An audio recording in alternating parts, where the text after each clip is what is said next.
রিয়া, তুই এসেছিস। প্রথম দিন কেমন লাগছে? আমি তো ভয়ে কাঁপছি। আমিও। স্কুলের মতো নয় এটা, সবাই বড় বড় লাগছে। ক্লাস কোথায়? আমি তো হারিয়ে যাবো। চল।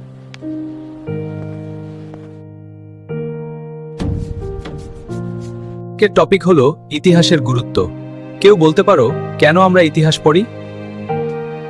স্যার, যাতে অতীতের ভুল থেকে শিখে ভবিষ্যৎ ভালো করতে পারি। খুব ভালো রিয়া, তুমি নতুন কিন্তু smart. As you can see here, yes, I understand. good, let's move on. ওই দেখ, রিয়া তো স্টার হয়ে গেল। আমরা তো শুধু নোট কপি করি। চুপ কর, না হলে স্যার ধরে ফেলবে। পরে ক্যান্টিনে গিয়ে গল্প করব। কলেজ লাইফ মানেই ফ্যান। পরশু ফেস্টিভ্যাল আছে, তুই ডান্স করবি রিয়া? না না, আমি তো শুধু পড়াশোনা করতে এসেছি। কিন্তু তোরা ছাড়া এটা একঘেয়ে হয়ে যেত। অ্যাসাইনমেন্টগুলো কি কঠিন। কাল রাতে জেগে শেষ করলাম। তোরা কি করলি?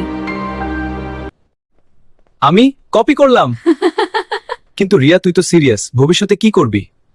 ডাক্তার হব। কিন্তু এখন তো বন্ধুত্ব আর মজা।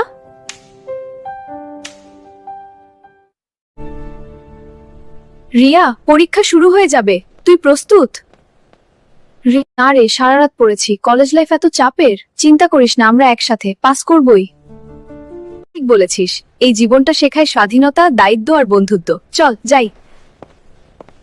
নাটকটি রিয়ার কলেজ জীবনের এক ঝলক দেখায়, উত্তেজনা, শিক্ষা এবং মজা। আশা করি ভালো লেগেছে। যদি পরের পর্ব দেখতে চাও বলো।